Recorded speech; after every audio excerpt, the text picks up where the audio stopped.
یہ چیز تو میرے خیال سے ہر کسی کو پتہ ہے کہ اس سے بخار ہوتا ہے, فلو لائک سمٹمز ہوتے ہیں, لیور کے اوپر ڈیمیج کرتا ہے, ڈیتھ کے چانسز ہوتے ہیں, انیمیا کر دیتا ہے. تو ابھی ایون ملیریا کا اس طریقے سے ہمارے لوگوں کے اندر وہ نہیں پایا جاتا, خوف نہیں پایا جاتا. حالانکہ اسامہ ویری سرپرائزنگلی پاکستان میں ہزاروں ڈیتھس ہوتی ہیں ملیریا کی وجہ سے. دا تھنگ از کہ ہم لوگ شاید نیوز میں اس کو اتنا سنتے نہیں ہیں, اس لیے گھبراہٹ نہیں ہوتی ہم لوگوں کو.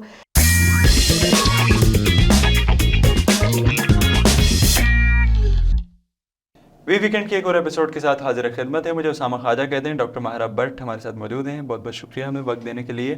کوئی آج نئی کہانی ہے آپ کے پاس سنانے کے لیے ہمارے ویورز کو؟ ہاں, لاسٹ والی کہانی اچھی لگی تھی لوگوں کو, اسی سے ریلیٹڈ ایک کہانی ہم لوگ آپ نے لیکن مجھے کٹا دیا تھا. ہاں, اسامہ کو ہم نے لاسٹ ٹائم کٹ کر دیا تھا. But Osama this story starts like most other stories. قدیم زمانوں میں انسان جو ہے نا, humans are very good at noticing patterns. یہ بات تو اسٹیبلشڈ ہے, ٹھیک ہے.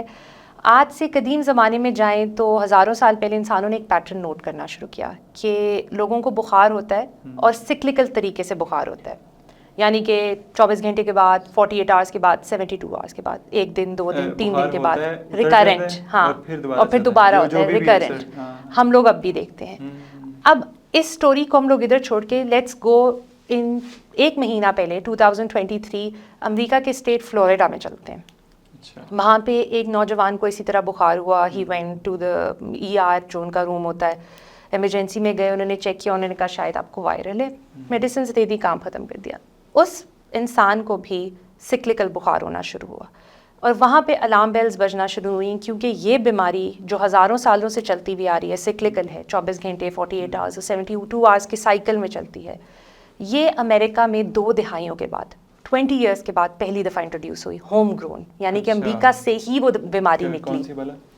اس بیماری کو بتانے کے لیے واپس if we go to the قدیم زمانہ, if we go to the ancient times, انہوں نے اس کا نام رکھ دیا malaria. Malaria means bad air, جس کو ہم آج کل ملیریا کہتے ہیں. اٹس ویری کامن, خاص طور پہ پاکستان, ساؤتھ ایسٹ ایشیا میں, جہاں پہ ذرا آپ کو سوامپس اور اس طرح کی چیزیں زیادہ ملتی ہیں, دلدل وغیرہ, وہاں پر ذرا زیادہ کامن ہوتا ہے. ابھی یہ جو برسات کا سیزن ہوتا ہے تو اس میں اسپیشلی کہتے ہیں کہ یار آپ اپنے آپ کو بچا کے رکھیں, ملیریا, ٹائیفائڈ اور اس طرح کے بخار, ڈینگی, یہ ساری چیزیں ایسی ہیں جو مچھروں کے تھرو ٹرانسفر کر رہی ہیں. لیکن مچھروں کی ڈفرینٹ ٹائپس ہوتی ہیں جو یہ ٹرانسفر کرتی ہیں. سو اینوفیلس ماسکیٹو ایک ہے جو اس کی female, not the male, transfers the disease. مچھروں کی جو خواتین والی آرمی ہے وہ اٹیک کرتی ہے. ڈینگی میں بھی اور اس میں بھی اٹیک کرتی ہے. بٹ دا تھنگ از کہ ہم لوگ عام طور پہ سمجھتے ہیں کہ مچھر کی وجہ سے بیماری ہوتی ہے. نہیں, مچھر ویکٹر ہے. ویکٹر وہ چیز ہے جو ایک بیماری کو یہاں سے اٹھا کے ادھر لے کے جا رہا ہے. بذات خود بیماری نہیں کر رہا مچھر. مچھر کے اندر موجود ایک پلازموڈیم نام سے ایک پیراسائٹ ہوتا ہے. پیراسائٹ ایسی جیتی جاتی چیز ہے جو ایک کسی ہوسٹ کے اوپر جا کے اپنا سارا نیوٹرینٹس, کھانا پینا اس ہوسٹ سے لیتی ہے, اور اس کا ہوسٹ انسان ہے. ٹھیک ہے. اب جب وہ مچھر جو انفیکٹ ہوا ہوا ہے کسی نارمل ہیومن کو کاٹ لیتا ہے تو اس کے بلڈ میں پلازموڈیم انٹر کرتا ہے. پلازموڈیم جا کے آپ کے ریڈ بلڈ سیلس کو, جو خون کے خلیے ہوتے ہیں, ان کو اٹیک کرتا ہے اور لیور پہ بھی اثر کرتا ہے. یہ جو پلازموڈیم ہے یہ مچھر پہلے اس کو کہیں سے پک کرے گا, یعنی وہ پک اینڈ ڈراپ کی سروس دے گا, اینڈ دین اس کو کسی بندے کے اس میں ڈراپ کرے گا. Exactly, it's like a cab service. کن جگہوں کے اوپر جو ہے وہ گرو کرتا ہے, لائک جیسے ڈینگی کا ہے نا کہ وہ صاف پانی کے اندر. ایگزیکٹلی, یہ تھوڑے سے گندے پانی پہ گرو کرتا ہے. اگر ہم لوگ تھوڑا سا ہسٹری میں پیچھے جائیں, 2023 اور اینشنٹ ٹائمس کے درمیان میں, اباؤٹ 2500 ایئرز اگو, ایک بہت مشہور شخص تھے ہپوکریٹیز کے نام سے, فلاسفر اینڈ آل دیٹ. انہوں نے اس بیماری کو کہا کہ یہ گندی آب و ہوا کی بیماری ہے. And he wasn't for from the truth, کیونکہ یہ گندے پانی پہ, اسٹیگننٹ گندے پانی کے اوپر اس کا لاروا گرو کرتا ہے. اسامہ, یہاں پہ سب سے ہسٹوریکلی انٹرسٹنگ جو مجھے بات لگی نا, وہ یہ تھی کہ جو رومن امپائر جب گری تو کہا جاتا ہے کہ ملیریا کی وجہ سے اس کی فورسز بہت ویک ہو گئی تھیں اور اس کی وجہ سے گری. ایون وہ اس کے بارے میں بھی کلیم کیا جاتا ہے کہ جی چنگیز خان کی جو آرمی تھی اس میں ملیریا کی وبا پھیل گئی. پھر اور ایون وہ خیر وہ تو لوگ تو چنگیز کے بارے میں بھی اور سکندر اعظم کے بارے میں بھی یہ کلیم کرتے ہیں کہ وہ بھی اس کا بیمار ڈائیڈ آف ملیریا. یہ دس از اے کلیم, یا وہ ایٹ لیسٹ اس کی وجہ سے بیمار ضرور ہوئے. ضرور. اچھا اسامہ, بہت کم بیماریاں ایسی ہوتی ہیں جو ہسٹری کو بدلتی ہیں, اور اس سے بھی بہت کم بیماریاں ہوتی ہیں جو کہ اب تھوڑے سے پرانے زمانے میں بایولوجیکل ویپن کے طور پہ یوز ہوئی ہیں. تو malaria was one of the diseases that was use as a biological weapon by, I let you guys guess کنہوں نے یوز کیا. ہمارے مائنڈ میں سب سے پہلے وہی آتے ہیں, نازیز, جرمن نازیز. ڈیسائڈیڈ ایگزیکٹلی انہوں نے یہ کیا کہ انہوں نے انفیکٹڈ ماسکیٹو لارواز جو اس کی آپ ان سمپل ٹرم سمجھ لیں بچے یا ایگز ہوتے ہیں اس کو جمع کیا اور اٹلی کے ایریا میں فلڈنگ کر کے پہلے پانی چھوڑا اسٹیگننٹ واٹر ہوا اور اس کے اوپر وہ لاروا چھوڑا جس کی وجہ سے کہا جاتا ہے کہ امریکن اور برٹش فورسز کو اتنا نقصان نہیں ہوا لیکن جو لوکل لوگ تھے وہاں پہ ان پہ ٹھیک ٹھاک ڈیتھ ریٹ اس کی وجہ سے بڑھ گیا تھا. So this is one of the first biological weapons used in the world. اچھا ہاں تو ویری انٹرسٹنگ ڈیزیز. یہ چیز تو میرے خیال سے ہر کسی کو پتہ ہے کہ اس سے بخار ہوتا ہے, فلو لائک سمٹمز ہوتے ہیں, لیور کے اوپر ڈیمیج کرتا ہے, ڈیتھ کے چانسز ہوتے ہیں, انیمیا کر دیتا ہے. اچھا لیکن اب جیسے یعنی یہاں پہ پہلے ڈینگی آیا تھا اینڈ دین کووڈ آیا نا, تو اس کا ایک تھوڑا کچھ عرصہ تو خوف رہا لیکن اس کے بعد وہ میٹیگیٹ ہو جاتا ہے.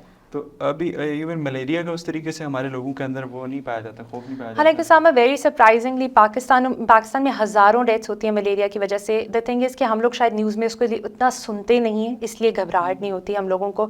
اینٹی ملیریل ڈرگس بہت وائڈلی موجود ہیں. دا پرابلم از کہ مچھر کو ختم کرنے کے لیے جو چیزیں یوز کی جا رہی ہیں مچھر اب اس سے امیون ہوتے جا رہے ہیں, طاقت پکڑتے جا رہے ہیں اگینسٹ. تو اس کے لیے نئی کوئی ویکسین ایک انٹروڈیوس ہو چکی ہوئی ہے لیکن دا پرابلم ہے اسامہ کہ ابھی تک پاکستان جیسے اسٹیٹ میں اتنی زیادہ اس کی ویکسینیشن اویلیبل ہے ہی نہیں, because at the end of the day we still a third world country. ہم لوگ ڈیولپنگ ہیں, ہمارے پاس اتنے ریسورسز نہیں ہیں. میں جہاں تک ایک رپورٹ پڑھ رہا تھا تو پاکستان میں کوئی 0.5 ملین یعنی 5 لاکھ کے قریب لوگ جو ہے نا سالانہ وہ اس کا شکار ہوتے ہیں. لیکن پاکستان میں ڈیٹا کیسے کلیکٹ کیا جاتا ہے اور وہ ہاں ڈیٹا کلیکشن کا پاکستان میں بہت زیادہ مسئلہ ہے. آدھے لوگ تو شاید گھر میں ہی بخار کو سہ کے وداؤٹ ڈائگنوسس ہو جاتا ہے. تو یہ ہمارے زیادہ تر تو لوگ تو پیناڈول یا اس طرح کی ڈفرینٹ میڈیسن جو اس کو کسی میڈیکل اسٹور والے نے ریکمینڈ کی اور وہ کھا کے تو ٹھیک ہو جاتے ہیں, یا پھر اس کی کوئی سما ملیریا اتنی آسانی سے ٹھیک نہیں ہوتا. That's the problem. ملیریا میں جب سکریکل آتا ہے انجیکشن وغیرہ لگوائے جاتے ہیں, اس کی ٹیبلٹ زیادہ تر ہوتی ہیں. اینٹی ملیریل ڈرگس بڑے کامن ہیں. ویکسین RTS کے نام سے آ رہی ہے, پاکستان میں بھی انٹروڈیوس ہو گئی ہے. The best thing at the end of the day is to protect yourself. آپ فل کور کریں اپنے, جب اس تک ایریا میں جائیں پانی کو کھڑا نہ رہنے دیں, یہ ساری چیزیں یوز کریں. تو I think that's the best way to win. ہمارے شہروں کے اندر جو صفائی کا سسٹم ہے وہ تو آپ دیکھیں ذرا. Yes at the end of the day everything is related. تو ہمارا جو ہیلتھ کیئر سسٹم ہے that alone can not pick the burden of this disease, یہ ہم سب کو پتہ ہے. تو آئی تھنک اگر ہم لوگ اس کو گورنمنٹ کلینلینس کی طرف دے دھیان, اور جب گورنمنٹ دیتی ہے دھیان تب کافی فرق پڑتا ہے. اٹس جسٹ ون اویئرنیس کہ لوگوں کو ہونا چاہیے کہ اگر ان کو بخار ریپیٹڈلی ہو رہا ہے تو they need to seek medical advice ASAP. اور یہ جو آپ اس کی افیکٹونیس کی بات کر رہی ہیں, یہ کو اتنا ابھی فی الحال آپ یہ کہہ رہے ہیں اتنا افیکٹو نہیں ہے دا ویکسین, کیونکہ ان دا بگننگ تو وہ اس کو کور کر سکتا ہے, لیکن اگر ویکسین کی افیکٹونیس سے اسامہ زیادہ چیز ویکسین کی اویلیبلٹی پاکستان میں is the major issue. It's not highly available in Pakistan right now. صحیح.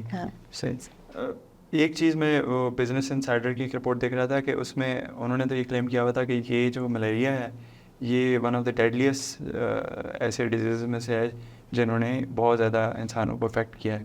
ایون انہوں نے اس میں یہ بھی کلیم کیا ہوا تھا کہ دنیا کے اندر جو ہے تقریباً 4-5 لاکھ لوگ ہر سال جو ہے اس کی وجہ سے ان کی کیجولٹیز ہوتی ہیں. دیکھیے اسامہ, یہ چیز اب آپ سپر امپوز کریں نا پاکستان کے اوپر تو آپ ریئلائز کریں گے کہ پاکستان میں پہلے ہی ہیپیٹائٹس کی تقریباً ساری فارمس کی بہت ہائی پریولنس ہے.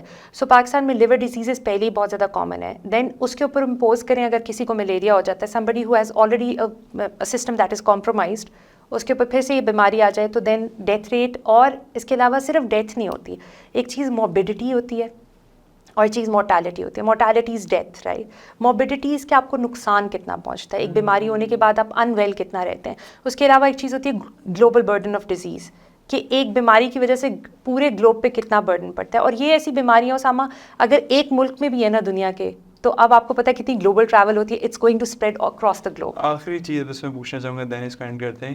آپ نے شروع میں بتایا کہ یہ US کے اندر اس کا کیس رپورٹ ہوا ہے 20 ایئرس کے بعد. ہاں ادھر بھی مچھر ہوتے ہیں, ہمارے یہاں پہ تحاشا مچھر آف کورس ہوتے ہیں. اچھا اس کے نظام سب سے انٹرسٹنگ جو مجھے لگا وہ بات الارمنگ جو تھی وہ یہ ہے کہ بیکاز آف کلائمیٹ چینج اب بیکاز یہ سال کہتے ہیں کہ ریکارڈڈ ہسٹری میں سب سے گرم اوور آل رہا ہے, ہیٹڈ. اسلام آباد میں تو میرے خیال میں اس سال اتنی گرمی نہیں پڑی. ساما کو گرمی نہیں لگی, but it was unbelievably hot this year for me. مجھے بہت زیادہ, دیکھیں اسامہ نہیں, آپ نے پچھلے 4-5 سال اسلام آباد میں گزارے ہیں. It was it is still unbelievably hot. نہیں, آپ وہاں سے دیکھیں اوپر سے جو ہے نا, جو ایک تو گرمیوں کا جو سیزن ہے وہ نیچے آ گیا, یعنی آپ جو چھوٹی تھی اس تب تک اسلام آباد میں اس طریقے سے گرمی نہیں پڑی. وہ جو ایک لانگر اسپیل ہے نا گرمی کا, گرمی پڑی ضرور ہے مگر وہ اتنا لمبا جو اسپیل ہے وہ نہیں تھا. ابھی یہ جو ہبس کا موسم ہے اس میں ہاں ٹھیک ٹھاک ہبس ہوئی ہے یہ جو بھی. لیکن اسامہ بات یہ کہ فلوریڈا وغیرہ میں اگر ان اسٹیٹس میں دیکھیں نا, ایک تو انوائرمنٹل چینج کی وجہ سے ہیٹ زیادہ ہوئی ہے اور لانگر اسپیلز آ رہے ہیں, جس کی وجہ سے یہ ہو رہا ہے کہ جو ماسکیٹو کا لائف سائیکل ہے وہ تیز ہوتا جا رہا ہے, وہ جلدی بڑا ہو رہا ہے اور زیادہ دیر لاسٹ کر رہا ہے اور زیادہ دیر نقصان پہنچا پا رہا ہے. So at the end I think it's precaution, that's the best thing. مجھے بس اس میں دیکھنا صرف یہ ہوگا کہ جو امریکن مچھر ہے اور جو پاکستانی مچھر ہے نا وہ کیا ایک جیسا ہے. اس پہ تحقیق کی میرے خیال میں ضرورت ہے. بہرحال آج کے اس پروگرام کو یہیں بینڈ کرتے ہیں. نیکسٹ ایپیسوڈ میں کسی نئے ٹاپک کے ساتھ ملاقات ہوگی, تب تک کے لیے اجازت دیجیے. خدا حافظ.